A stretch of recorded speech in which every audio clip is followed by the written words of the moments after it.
biscuits.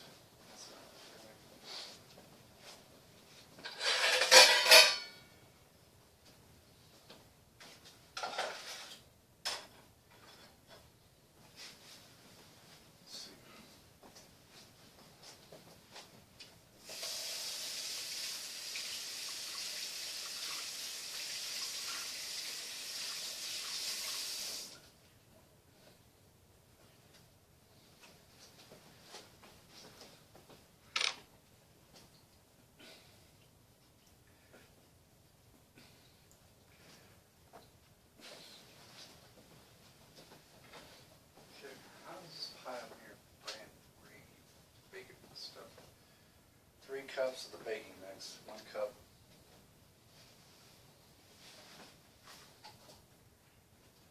One cup. It's gonna be too much for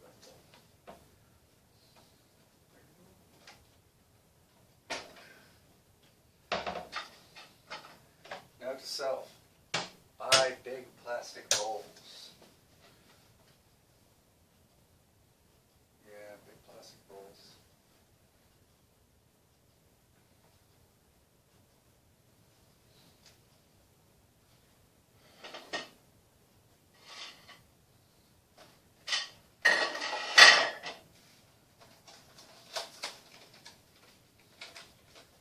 Instead of 3 cups, I go like 1.5 cups. That sounds more my speed.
Biscuits, 3 cups to 1 cup.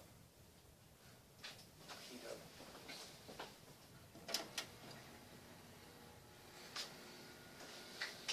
So that means 1.5 cups, 2.5 cups.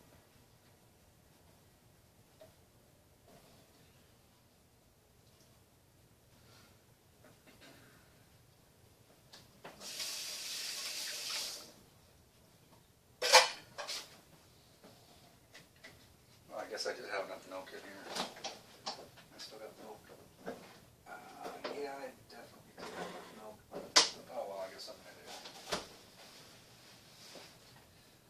Now for this,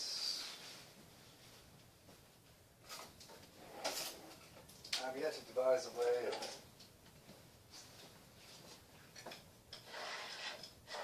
making biscuits without getting my hands really dirty.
myself a little bit of flour. Use just the top of this thing.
Biscuit is ready to go in the oven. I just stuck it in this camp thing. It's about this deep right here, halfway. Now I'm just gonna stick it in there. Wait for my big old biscuit. It's one big biscuit. I'll cut it into a couple pieces. I'd make more biscuits, but it's really just more complicated. So I'd really cut it in 4 pieces. It'd be simple, you know what I mean? Oh yeah, that's starting to smell like chicken soup, all right. Still feel like it's missing something though.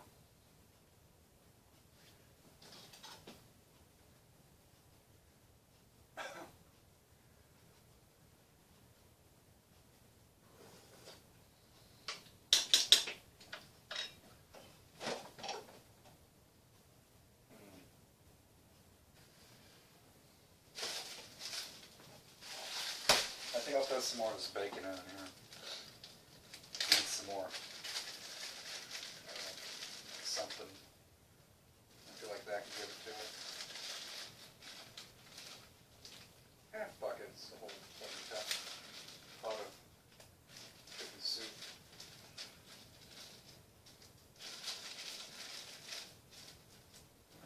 There we go.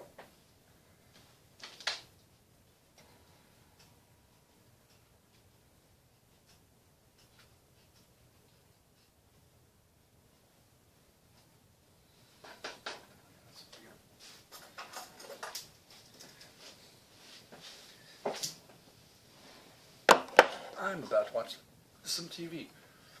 Those biscuits took a lot less amount of time than I thought they would. I guess that's because I'm used to making biscuits in like, biscuit shapes. I usually have to cut them out.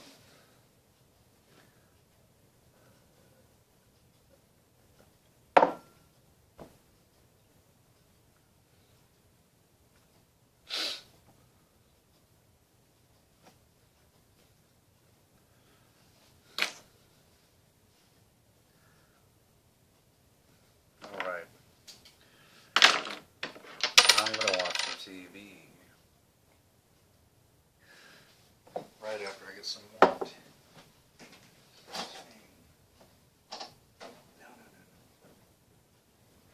I haven't had any apple juice today, right?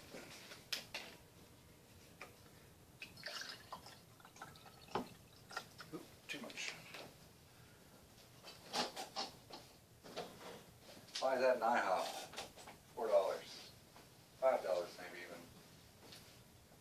Don't forget to tip. You're an asshole if you buy an apple juice for $4 and you don't tip. It's not cool. And that's sarcasm, by the way.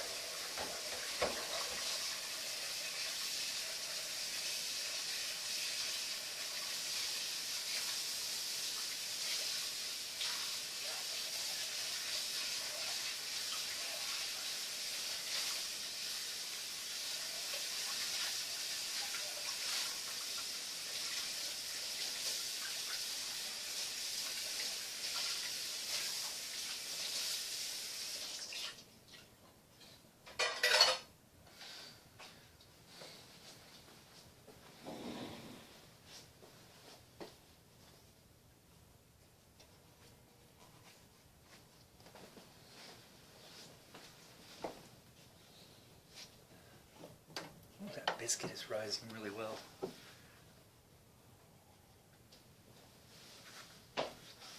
You know, I think I might wear these pants to school tomorrow. Fuck it.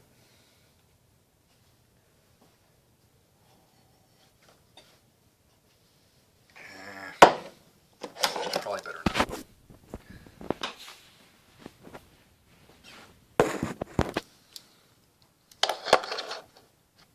Well, now, I guess I'll get back to watching that TV show that I tried to start about an hour or two ago. It's been like 3 hours and shit, dude. I know how to kill some time, huh? It's a good thing I didn't have plans for today.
Retake Congress.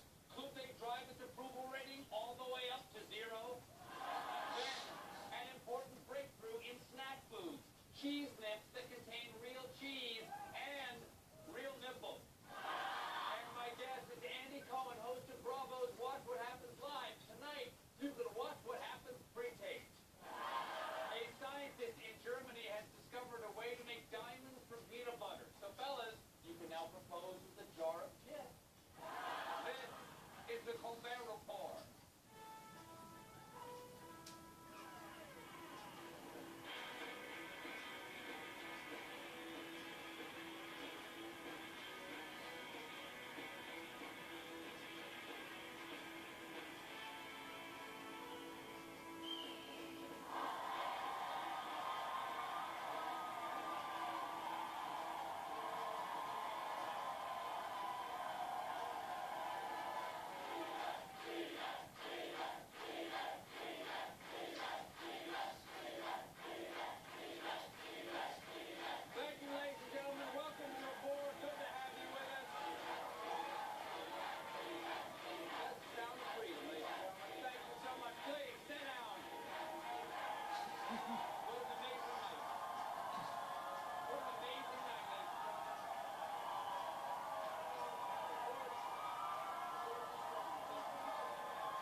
Over some cocktails. But first, nation, there's huge news out of North Korea where dear leader Kim Jong-un has finally reemerged in public after a courageous battle with stage 5 cheese anger. So good to see him back. Unfortunately, his best friend Nov3 wasn't available to celebrate with him, so instead, Kim paid a visit to the second happiest place in North Korea, an orphanage. Of course, the beds are all empty because the kids are at work, which really is too bad. Kim was looking forward to teaching them how to smoke.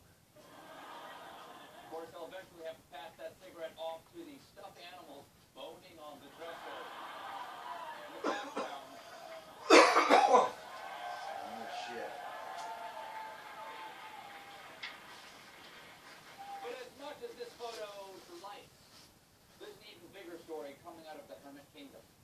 two American prisoners, Kenneth Bay and Matthew Todd Miller, returned to U.S. soil from North Korea. He had an indication that there was the possibility of release, and he pursued the good news story.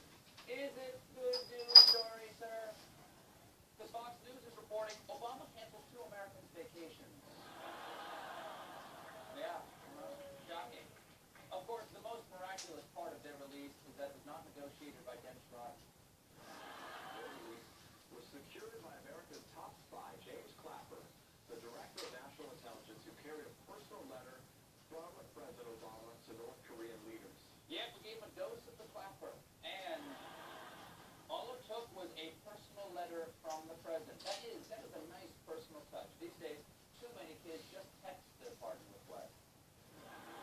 But folks, I gotta say, I don't envy these men. 2 years of forced labor, that could not have been good.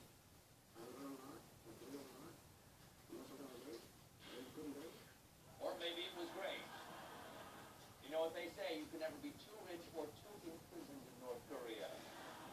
We've all tried the zone diet. Maybe it's time for the demilitarized zone diet. Plus, there's no chance you'll give up on the diet early, because it's almost as hard to get out of North Korea as it is a gym membership. Anyway, welcome home, gentlemen, and folks, I, for one, am still riding high from the GOP's triumph in last week's midterm election.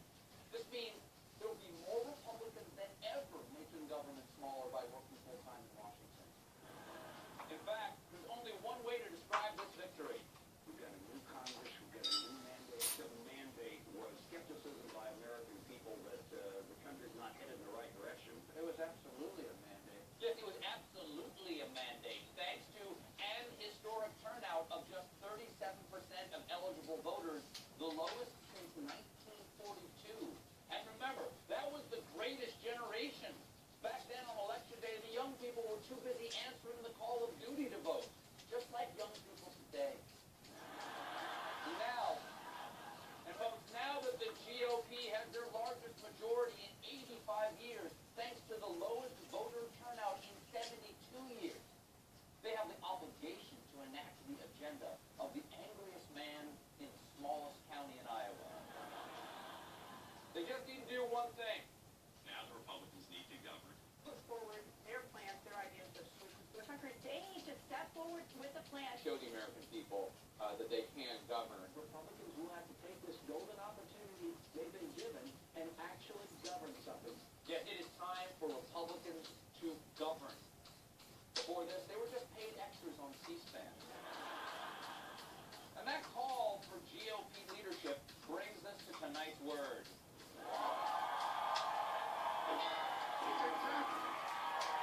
Thank you. Yes, thank you, Senator Akbar. It is a trap. Now, folks, it may seem like the American people want Republicans to get something done, but don't you fall for it. And that's not just Akbar talking. That's also advice from Jabba the Rush. Is the biggest and perhaps the most important mandate a political party has had in the recent era, and it is very simple what that mandate is. It is to stop Barack Obama. Republicans were not elected to govern. Thank you. Republicans were not elected to govern. Their one job.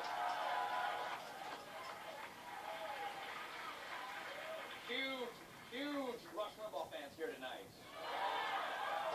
Republicans were not elected to govern. Their one job is to stop Obama. But folks, there's an even more urgent reason to do nothing. According Oh, yeah, I an needed the editorial bacon. by the National Review called The Governing Trap,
if they never released any records.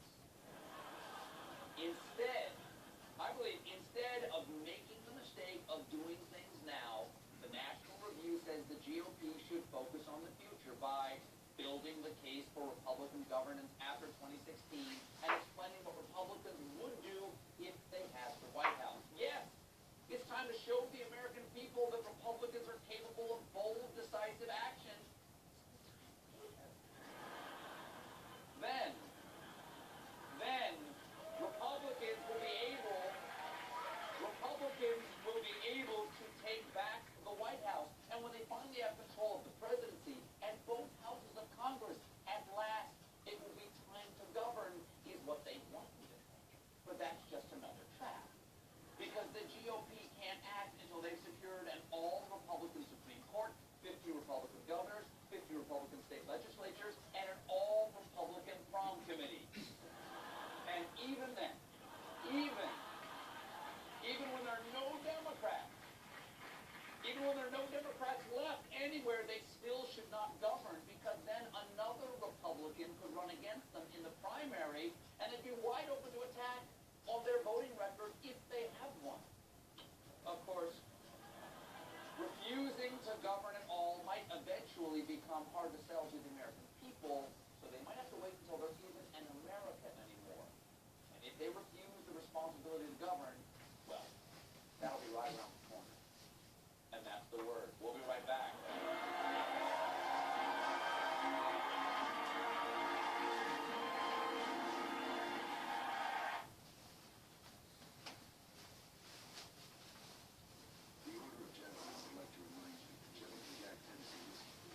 Exceptional smoothness from a mellowing process. It undergoes not once, but twice.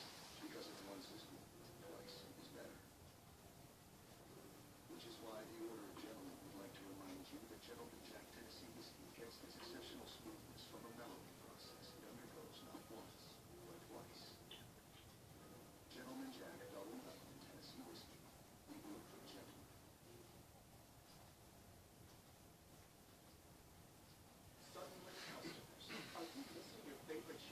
Yeah, because Viacom's a dick.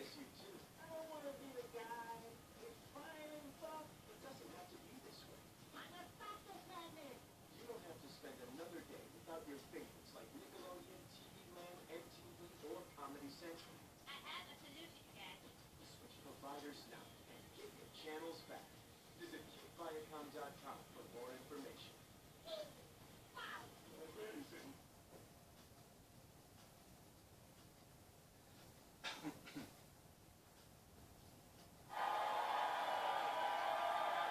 Welcome back, everybody. Thanks so much. Thank you.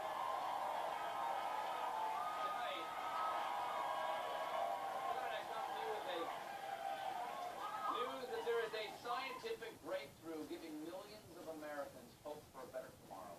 I sit here as eyewitness to history, privileged to say the following words. Mountain Dew now tastes like Doritos. Jim? Pepsi and Frito-Lay have teamed up to create Doritos-flavored Mountain Dew. The new soda is called Dewitos and is now being taste tested on college campuses. Yes. Ew. Food scientists are using undergrad lab rats to test a new Dorito Mountain Dew hybrid. You were right, Stoners. Frito-Lay can hear your thoughts.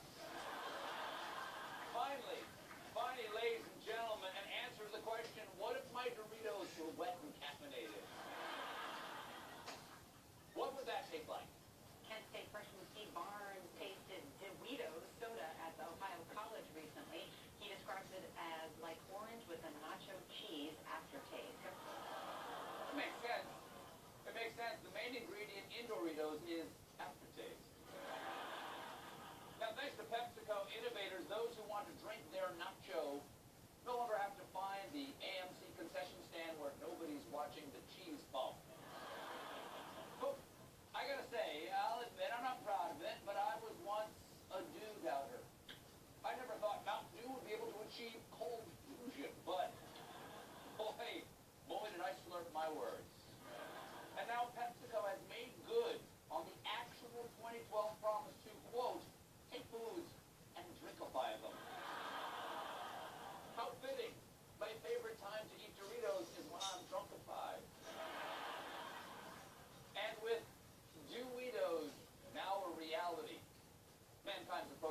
predicted snack singularity, the snackularity, if you will, in which food scientists achieve a unity of all flavors, drinks that taste like chips, chips that taste like dips. We are all flavor-nauts, exploring the outer reaches of the Milky Way, which is now available as a nasal spray.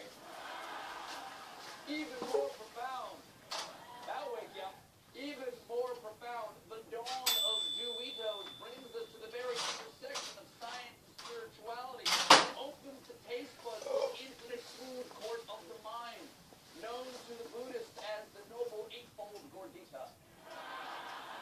Because you know the Buddha what pounded that thing. So I salute the snackologists who pioneered this Doritos breakthrough. Until now, to get this flavor combo, you have to consume Mountain Dew and Doritos separately. Then throw up in your mouth.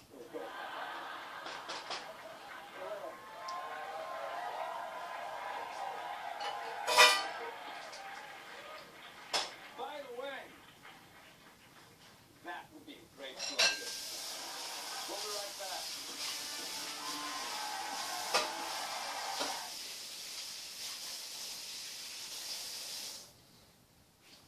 Listen, I'm free look at recording. We've got that little house.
Nurse, because it looks like the war on ISIS may be turning for the Allied powers.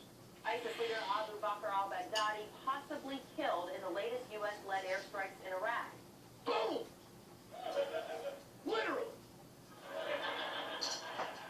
Looks like Obama's going to have to break out a new I just killed Baghdadi hallway wall.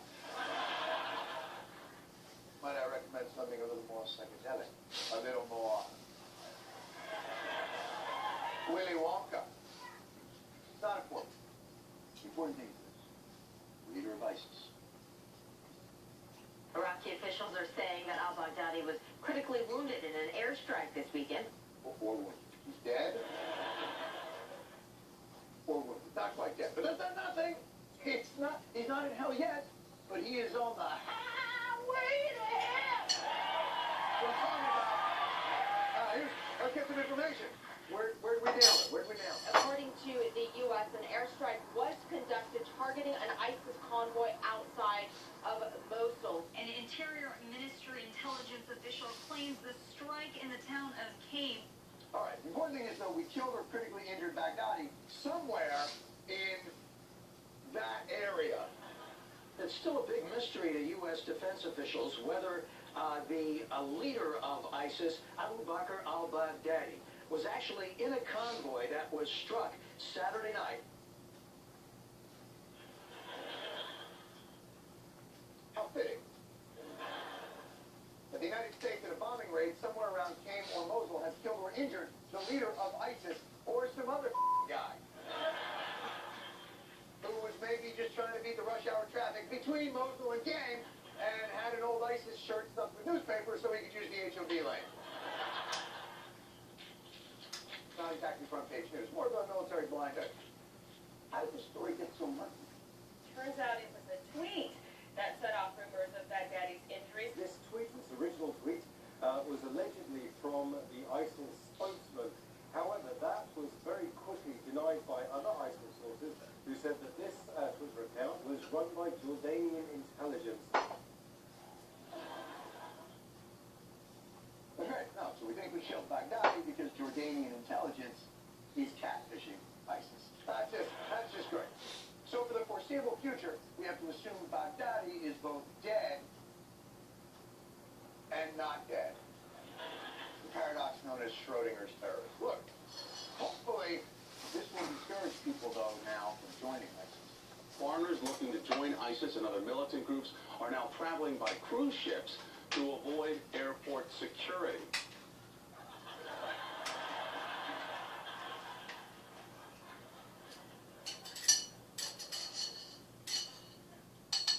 We are truly screwed because these people are so committed to jihad that they're willing to risk everything, including going on a cruise ship and becoming inmates on a floating prison. Interesting choice, the cruise ship. I mean, there's obviously downsides. The path to jihad will be longer. You have all those stops, various ports of call. You're going to have to balance your hatred of infidels with the lure of duty-free. And when you finally reach the terror camp, there will be no hiding those glorious 8 days and 7 nights.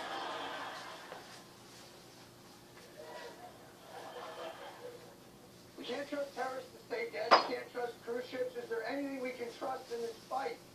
I want the American people to understand how this effort will be different from the wars in Iraq and Afghanistan. It will not involve American combat troops fighting on foreign soil. Yes. American troops are going to be fighting. They're going to be fighting on our soil against... You know what? It's comforting to hear our president say on national television, there will be no combat troops. Today, President Obama authorized the deployment of 1,500 more U.S. troops to Iraq to help in the fight against ISIS. With this expansion, the number authorized has grown from 275 in June to 3,100 tonight. What the f*** you said no troops in Iraq? And in 5 months, we've increased U.S. troops in Iraq by 10 times. At that rate, by 2016, everyone on Earth will be in Iraq fighting ISIS. We're going to have to recruit people from ISIS to fight ISIS.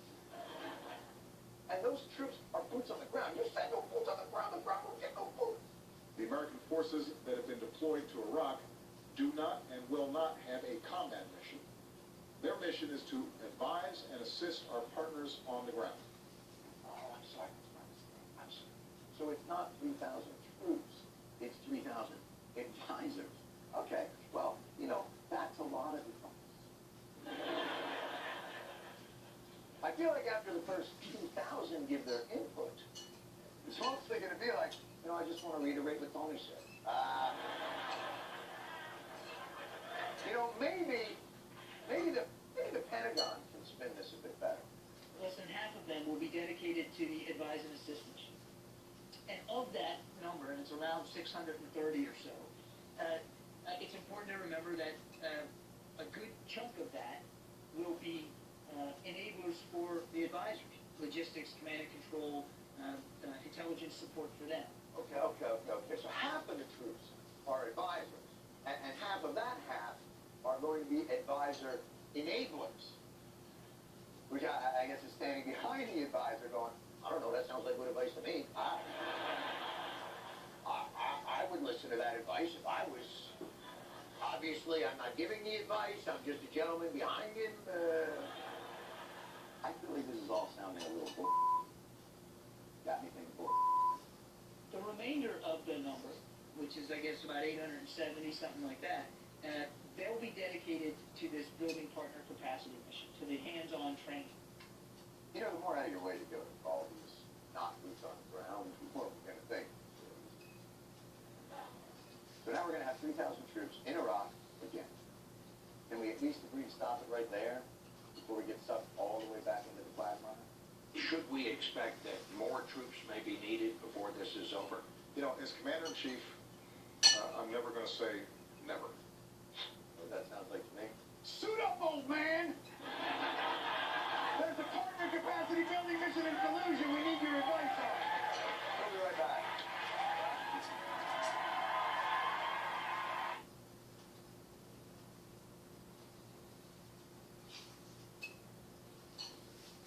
Everybody's getting together at IHOP. We're serving holiday hotcakes. New this year, caramel bonbon and classic holiday meals at prices that'll keep you in the spirit. And for dessert, our Belgian chocolate mousse crepe. For great value, share the holidays at IHOP.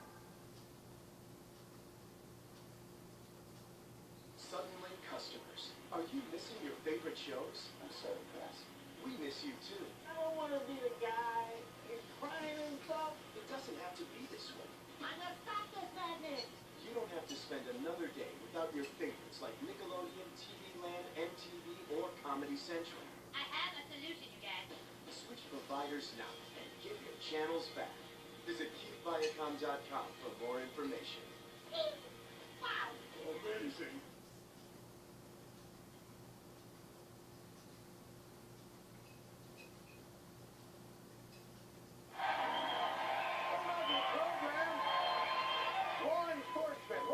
Law enforcement's a difficult job, but recently there have been examples of police shooting first and asking questions.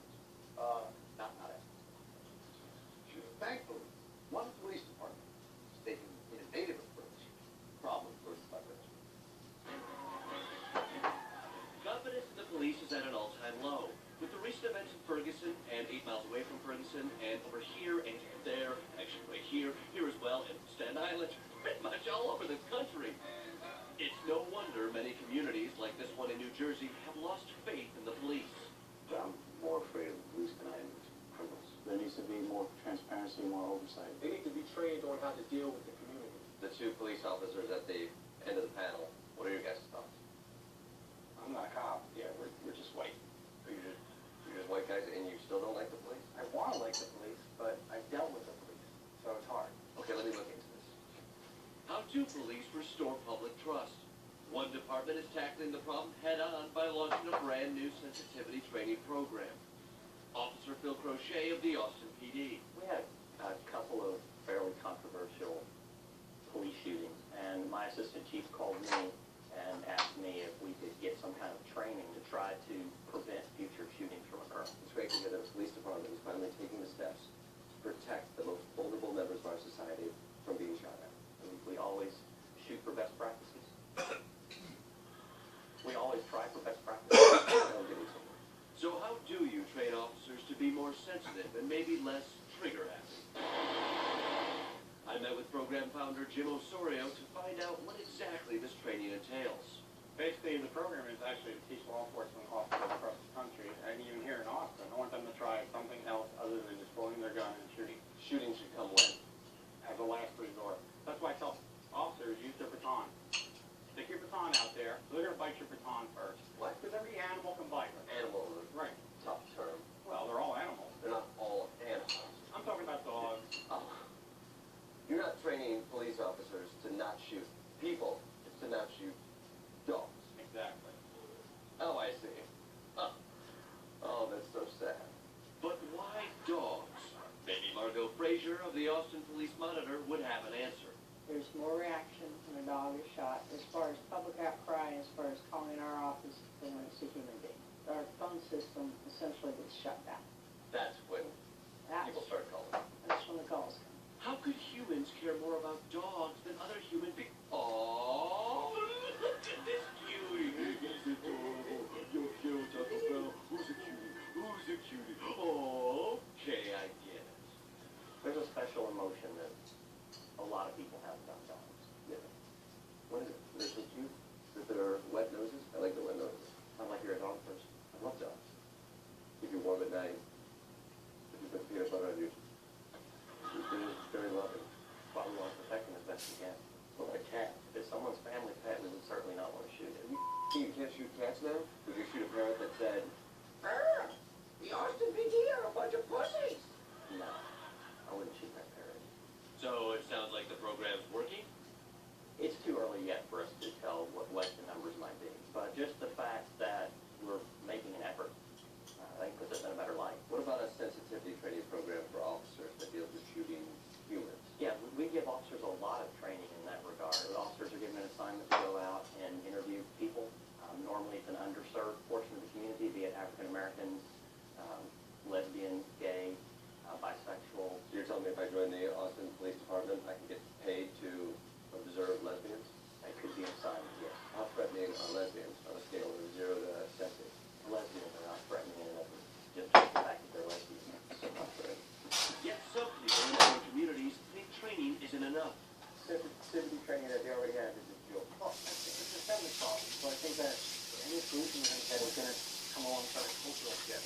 But cultural shifts take decades. If only there was a quicker way to make people as sympathetic and huggable as dogs. Wait a minute, that's it! Finally, a bulletproof solution for those who might otherwise be targets of police bullets. Keep it safe. Doggy style.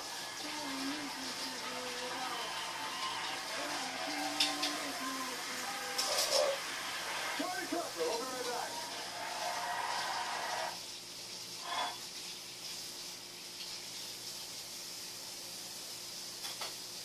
Rachel, I know I'm not really standing in this exact spot, but I promise you, we'll always be together, even when we're not. Happy first anniversary.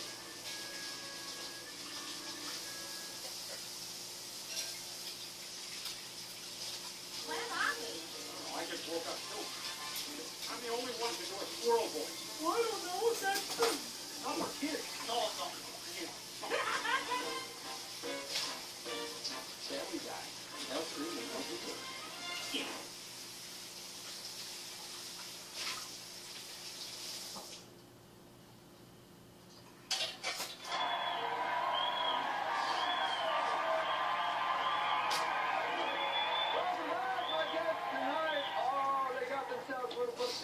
Came together to co-author what we got here in the new book, Outlaw Pete, who's welcome to the program, Bruce Springsteen and Frank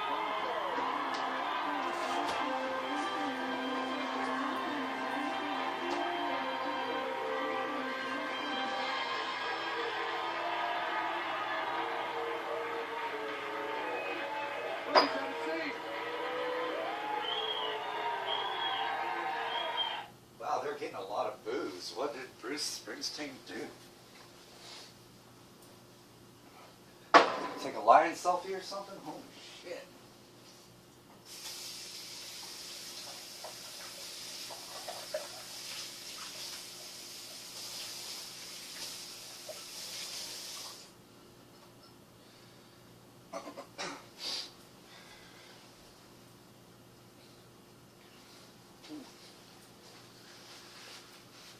Holy shit.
Oh man, that chicken soup was fucking good.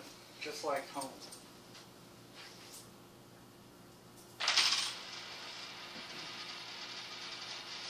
Well, I haven't seen that cat since I started filming. I wonder if he knows.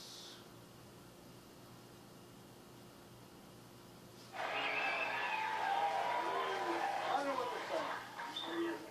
Now, I want to be clear. For those of you, it's about how upbeat. For those of you in the audience who know you, Mr. Springsteen, only as an author, you also have a musical career that where you play. Now, Frank. So you're an illustrator. You love the music of young Bruce Springsteen. How do you get in contact to suggest this idea of an illustrated Outlaw Pete? Outlaw Pete could have a fabulous song. Well, I think I did a bunch of sketches and showed them to my friend Dave Marsh. Oh, Dave Marsh. Okay, so Dave Marsh. Dave was pretty hip on it. Basically is a Springsteenologist. Who basically has archived